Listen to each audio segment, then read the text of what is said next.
اب تو میں نے شادی شدہ افراد اور ایسے لوگوں کے بھی رشتے دیکھنے شروع کر دیے جن کی پہلی بیویاں مر چکی تھیں اور وہ دوسری بیوی کے لیے اس لیے خواہش مند تھے ان کی اولاد کو پال سکے، لیکن نہ جانے کیسی آزمائش تھی کہ میری بیٹیوں کی کہیں شادی نہیں ہو رہی تھی۔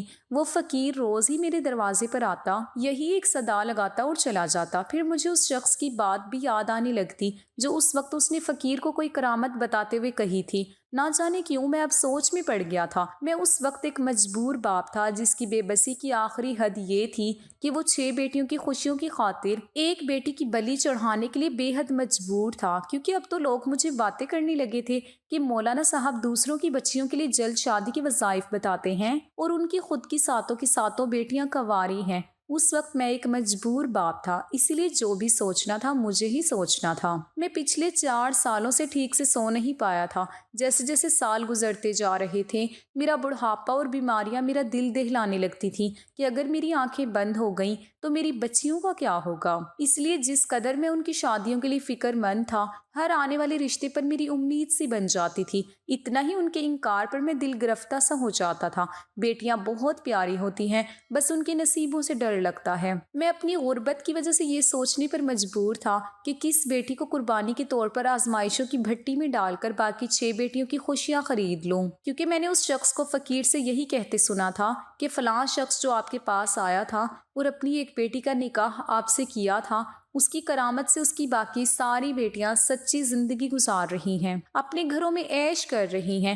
ایسی ہی باتیں وہاں بیٹھے سب مرد کر رہے تھے۔ اب امتحان ایک باپ کا تھا کہ میں چارپائی پر بے چین سا لیٹا ہوا تھا۔ میں نے کروٹ لی اور آنسوؤں سے لبریز آنکھیں بند کی تو سب سے پہلے سب سے بڑی بیٹی کا چہرہ آنکھوں کے سامنے آیا۔ پہلی بار مجھے باپ کا درجہ اسی نے دیا تھا، پہلی بار مجھے ابا اسی نے پکارا تھا۔ میری پہلی اولاد تھی، میرے جگر کا گوشہ، میرے ساتھ حالات کی چکی میں صبر کے ساتھ وہی سب سے زیادہ پیسی تھی۔ اکثر یہ ہوتا ہے کہ عید کے کپڑے خریدتے ہوئے پیسے کم پڑ جاتے تھے تو وہ میرے کان کے پاس آ کر سرگوشی کرتی کہ ابا میرے لیے کپڑے رہنے دیں، وہ چھوٹی ہے، عید والے دن بچوں کے ساتھ کھیلنے جائیں گی تو سب بچے نئے لباس میں ہوں گے تو اس کا دل دکھی ہوگا۔ میں نے نفی میں سر ہلایا کہ نہیں بڑی بیٹی، نہیں۔ پھر میں نے دوسری جانب کروٹ بدلی۔ بے چینی بہت زیادہ تھی، آنسو ٹوٹ کر آنکھوں سے نکل کر تکیا بھگو گئے تھے۔ دوسری بیٹی کے بارے میں ایسے خیال ستانے لگے کہ سب سے چھوٹی بیٹی کی خاطر باقی 6 نے اپنی ضروریات پر بھی صبر کے گھونٹ پیے تھے، لیکن سب نے چھوٹی بیٹی کے لاڈ اٹھائے تھے۔ اسی لیے بڑی مشکل سے میں نے یہ فیصلہ کیا کہ باقی سب نے بہت تنکیاں کاٹ کر چھوٹی بیٹی کی ہر فرمائش کو پورا کیا ہے، اس لیے اسی بیٹی کو فقیر سے بیاہ دیتا ہوں۔ کم از کم یہ ملال تو نہ ہوگا کہ اس کی بھی کبھی خواہشات پوری نہیں ہوئی۔ صبح تک میں فیصلہ کر چکا تھا، اس لیے اس فقیر کی آنکھ لگانے پر میں نے دروازہ کھولا اور اس سے کہا میں اس کا نکاح اپنی چھوٹی بیٹی سے کرنے کو تیار ہوں، لیکن رخصتی اس وقت دوں گا جب میری 6 کی 6 بیٹیاں اچھے گھر میں بس جائیں گی۔ وہ فقیر کچھ دیر مجھے غور سے دیکھتا رہا، پھر میری بات مان گیا۔ میرے لیے یہ وقت بے حد کڑا تھا۔ میں نے اپنی چھوٹی بیٹی کو ایک خوبصورت سا لباس لا کر دیا، اسے کہا کہ یہ پہن کر تیار ہو جاؤ۔ وہ نیا جوڑا دیکھ کر بے حد خوش تھی۔ سرخ رنگ کے جوڑے پر سرخ چوڑیاں پہنے مجھے دکھانے لگی۔ ابا میں کیسی لگ رہی ہوں؟ اس کا کھلتا گلاب چہرہ دیکھ کر مجھے اس فقیر کے سامنے سلونی رنگت اور ادھیڑ عمر کا خیال آیا تو میرا دل خون کے آنسو رویا تھا۔ ایک پل کو دل کی یہ حالت تھی کہ بے بسی سے پھٹ جائے گا۔ میں نے اپنے آنسوؤں کو اپنے اندر دل پر گرایا تھا، بے اختیار چھوٹی کو اپنے سینے سے بھینچا، اس کی پیشانی پر بوسہ دیا۔ ڈھیر ساری دعائیں دل سے نکلیں اور یہ بھی دعا نکلی کہ خدا کسی باپ پر میرے جیسا وقت نہ لائے۔ میں جان بوجھ کر اپنی بچی کو تنگی اور آزمائشوں کی بھینٹ چڑھا رہا تھا۔ تھوڑی دیر میں وہ فقیر نکاح خواہ اور چند گواہوں کے ساتھ میرے گھر پر آ گیا۔ پہلی بار میری دہلیز پر بارات آئی بھی تھی تو کس کی؟ ایک فقیر کی۔ میری رنگت اس وقت پھیکی سی پڑ چکی تھی۔ پہلی بار اس بات کا احساس بڑی شدت سے ہوا کہ بیٹی واقعی کچھ نہیں کہتی، بس ڈر اس کے نصیبوں سے لگتا ہے۔ میری بچیاں ہنس کر فاقے کر جاتی تھی۔ میں نے آج تک انہیں شکایت کرتے نہیں دیکھا تھا۔ جب نکاح خواہ نے سارے کاغذی کارروائی کر لی تو میں قدم اٹھاتے اندر کمرے میں گیا تھا۔ میں نے سب بچیوں کو دوسرے کمرے میں بھیج دیا اور سب سے چھوٹی بیٹی کے پاس سر جھکائے بیٹھ گیا، اس کے سامنے ہاتھ جوڑے اور پھوٹ پھوٹ کر روتے ہوئے معافیا مانگنے لگا۔ میں نے کہا مجھے معاف کر دے چندا، تیرا باپ بہت مجبور تھا، اس لیے تیرا نکاح میں ایک فقیر سے کرنے لگا ہوں، اسے میری مجبوری سمجھ کر اپنے باپ کو معاف کر دینا۔ میری بات سن کر میری بیٹی کا مسکراتا چہرہ پڑا تھا۔ اس فقیر کی بگڑی حالت تو میری بچی بھی دیکھ چکی تھی۔ مجھے لگا وہ روئے گی، میری منت کرے گی، کہے گی ابا میرا کیا قصور ہے، مجھے کیوں جان بوجھ کر ایک عذاب میں مبتلا کرنے جا رہے ہو؟ باپ تو ایسا کبھی نہیں کرتا، پھر تم کیوں مجھے اس آزمائش میں ڈال رہے ہو؟ لیکن وہ چپ تھی، ایسے جیسے کوئی پتھر کا مجسمہ۔ پھر اس نے اپنے ہاتھوں سے میرے لرزتے ہوئے جڑے ہاتھ تھامے، اپنی آنکھوں میں جھلملانے والے آنسو اس نے باہر نہیں آنے دیے، ایک کڑوے گھونٹ کی طرح اندر ہی پی گئی تھی۔ پھر میرے بہتے آنسو کو اپنے ہاتھوں سے صاف کیا، کہنے لگی بس ابا اتنی سی بات تھی۔ مجھے تو خوشی ہوئی کہ میرے ابا نے مجھے اس قابل سمجھا، مجھے کوئی اعتراض نہیں ہے۔ ابا آپ جہاں کہیں گے میں وہیں نکاح کر لوں گی اور کبھی آپ سے شکوہ نہیں کروں گی۔ اس کی آواز میں واضح نمی تھی، لیکن کمال ضبط تھا میری بچی کا کہ اس نے آنسو آنکھوں سے بہنے نہیں دیے، میرا کانپتا ہاتھ پکڑ کر چوما تھا۔ کہنے لگی جائیں نکاح خواہ کو میری رضامندی دے دیں۔ میں اگر کچھ دیر وہاں بیٹھتا تو نکاح کرنے سے پھر جاتا، اسی لیے اٹھ کر باہر آ گیا۔ میری بیٹی کا نکاح اس فقیر سے ہو گیا، پھر وہ گھر سے باہر چلا گیا۔ میری چھوٹی بیٹی چپ چپ سی رہنے لگی تھی، ورنہ وہ تو میرے گھر کی اصل رونق تھی، لیکن میں اسے نظریں چرانے لگا تھا جیسے میں اس کا مجرم ہوں۔ میری بڑی بیٹی کا رشتہ چند دن بعد ہی آ گیا اور بنا جہیز کے طے بھی ہو گیا۔ اس کا نکاح ہوتے ہی رخصتی بھی ہو گئی۔ مجھے یقین نہیں آ رہا تھا کہ ایسا بھی ہو سکتا تھا۔ میں نے تو یہی سوچا تھا کہ اگر اس فقیر کی بات جھوٹی نکلی تو اپنی بیٹی کی رخصتی نہیں کروں گا اور طلاق دلوا دوں گا، لیکن میری بڑی بیٹی بڑے اچھے گھرانے میں جا چکی تھی۔ اسی طرح ہر ماہ میری ایک بیٹی کا رشتہ آتا اور وہ بنا جہیز کے میری بچی کو بیاہ کر لے جاتے۔ 6 ماہ میں نے اپنی 6 بیٹیاں بیاہ دی تھی، اب بس چھوٹی بیٹی کی رخصتی ہی رہ گئی تھی۔ وہ فقیر اب آیا تو مجھ سے پوچھنے لگا کہ اب تو تمہیں میری کرامت پر یقین آ گیا ہوگا مولانا۔ میں نے اس کی بات پہ سر ہلا دیا۔ میری امانت مجھے دے دو۔ میں نے کہا میرا گھر خالی ہو گیا ہے، چند دن میری بچی کو میرے پاس رہنے دو۔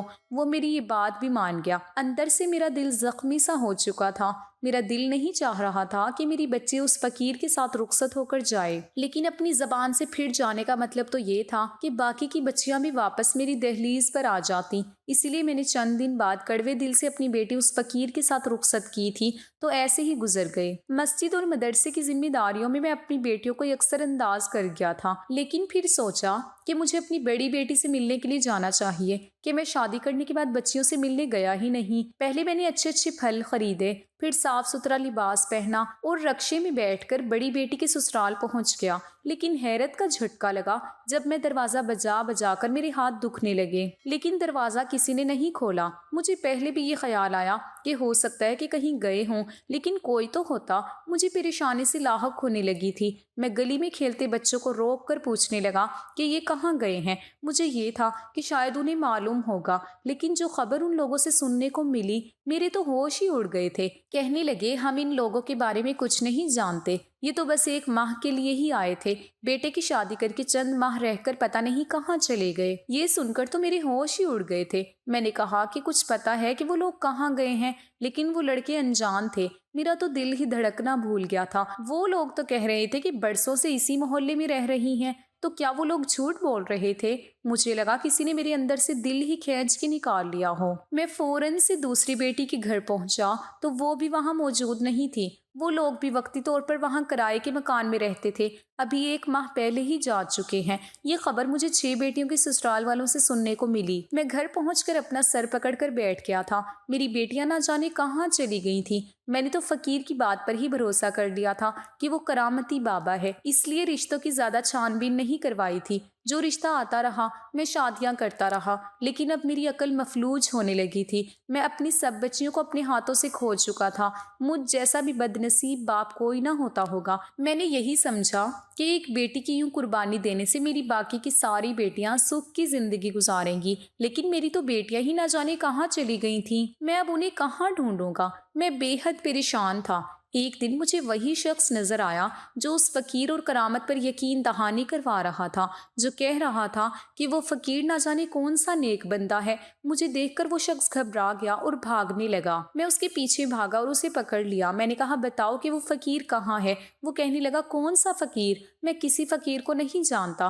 میں نے کہا جس کی تم کرامات اس دن اونچی آواز میں سنا رہے تھے۔ کہنے لگا مجھے معاف کر دو، مجھے تو اس کام کے لیے اس شخص نے پیسے دیے تھے۔ یہ سن کر تو میں چکرا کر رہ گیا تھا۔ وہ شخص یہ سب مجھے دکھانے کے لیے کر رہا تھا، مجھے پھنسا کر میری بچیوں کو مجھ سے ہتھیانا چاہتا تھا، اور وہ اس کام میں کامیاب بھی ہو چکا تھا۔ میں رونے لگا کہ نہ جانے میری بچیاں کس حال میں ہوں گی، کہاں ہوں گی۔ چند ماہ ایسے ہی گزر گئے، میں اب ہر وقت روتا رہتا تھا۔ میری کل کائنات میری بچیاں ہی تو تھیں، میں انہیں کہاں ڈھونڈتا۔ 6 ماہ کے بعد مجھے لاہور جانا ہوا تو میں نے وہاں اس شخص کو دیکھا جو اس فقیر کے ساتھ تھا۔ ایک پل کے لیے تو میرا دماغ ہی چکرا گیا۔ میری 7 بیٹیاں اس کے ساتھ تھیں اور اجڑے ہوئے حلیے میں تھی۔ میں بھاگم بھاگ جب ان تک پہنچنے لگا تو وہ فقیر انہیں کھائے روف میں بٹھا چکا تھا۔ میں نے ایک رکشہ لیا اور اس ہائی روف کا نمبر میں نے یاد کر لیا تھا۔ وہ ہائی روف ایک پرانے سے گھر کے سامنے رکی تھی۔ وہ میری بچیوں کو اس گھر کے اندر لے گیا۔ میں کہیں چھپ گیا۔ جب وہ شخص اس گھر سے باہر نکلا تو میں اس گھر کی دیوار پھلانگ کر دوسری جانب اترا تو اس وقت وہاں باہر صحن میں کوئی نہ تھا۔ میں بڑی احتیاط سے اندر جا رہا تھا۔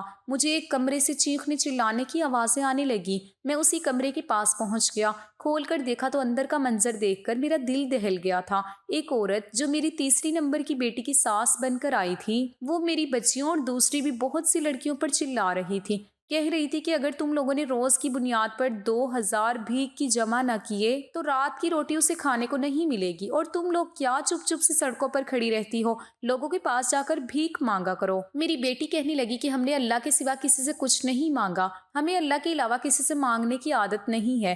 میری بیٹی کی اس بات پر اس عورت نے ایک زوردار تماچا میری بیٹی کے منہ پر مارا۔ کہنے لگی اللہ کے نام پر اگر تو نے نہیں مانگا تو اپنی شامت یاد رکھنا۔ وہ میری بیٹی کے سر کے بال پکڑ کر بولی کہ میری بیٹی درد سے کراہنے لگی۔ میں وہیں سے واپس لوٹ گیا اور اگلے روز میں پولیس کو اپنے ساتھ اس جگہ لے گیا۔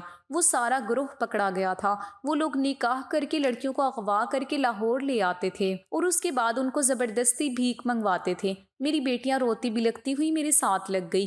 میں انہیں واپس اپنے گھر پر لے آیا۔ جن لڑکیوں سے اس فقیر نے میری بیٹیوں کا نکاح کروایا تھا وہ کرائے کے تھے۔ نکاح کے فوری بعد طلاق دے کر پیسے لے کر چلے گئے۔ یہ ساری چال اس فقیر کی چلی ہوئی تھی۔ وہ مجبور اور بے بس لوگوں کو ایسے ہی اپنی کرامات کا کہہ کر لوگوں کی مجبوری سے فائدہ اٹھاتا ہے، اور مجھ جیسے مشکلات میں گھرے لوگ ایسے لوگوں کی باتوں میں آ کر اپنا نقصان ہی کرتے ہیں۔ مجھے بھی شاید اللہ پر کامل بھروسہ نہیں تھا، اسی لیے میں نے اپنی مجبوری کے وقت دوسری راہ اختیار کر لی اور سمجھا کہ اس فقیر کی کرامات سے ہی ہوگا۔ حالانکہ میں نے ہمیشہ یہی درس دیا تھا کہ اللہ سے ہوتا ہے اور غیر اللہ سے نہیں ہوتا، لیکن میں نے شاید یہ الفاظ دل سے یقین کے ساتھ ادا نہیں کیے تھے، اس لیے مجھے یہ سزا ملی۔ میرے ساتھ ہوئی زیادتی کی پیش نظر مفتی صاحب نے مدرسے کے حافظ لڑکوں کی شادی میری بچیوں سے کروا دی۔ میری بچیاں امیر گھروں میں تو نہیں گئی لیکن نیک لوگوں کا نصیب بن گئی۔ مفتی صاحب کہنے لگے میں تو آپ سے آپ کی بچیوں کے رشتے کی بات کرنا ہی چاہتا تھا، لیکن اس سے پہلے میں اس فقیر کی باتوں میں آ گیا۔ وہ کہنے لگے مشکل کے بعد اللہ نے آسانی ضرور رکھی ہے جو انسان کو مل کر رہتی ہے، لیکن انسان اپنی جلد بازی سے نقصان اٹھا لیتا ہے، جیسا کہ میں نے کیا۔ تو دوستو یہ تھی ہماری آج کی کہانی۔ اگر آپ کو ہماری آج کی کہانی پسند آئی ہے تو اسے لائک اور شیئر ضرور کیجیے گا، اور ہاں اگر آپ نے ہمارے چینل کو ابھی تک سبسکرائب نہیں کیا تو اسے ابھی سبسکرائب کر دیجیے گا۔ ملتے ہیں کل ایک نئی کہانی کے ساتھ، تب تک کے لیے اللہ حافظ۔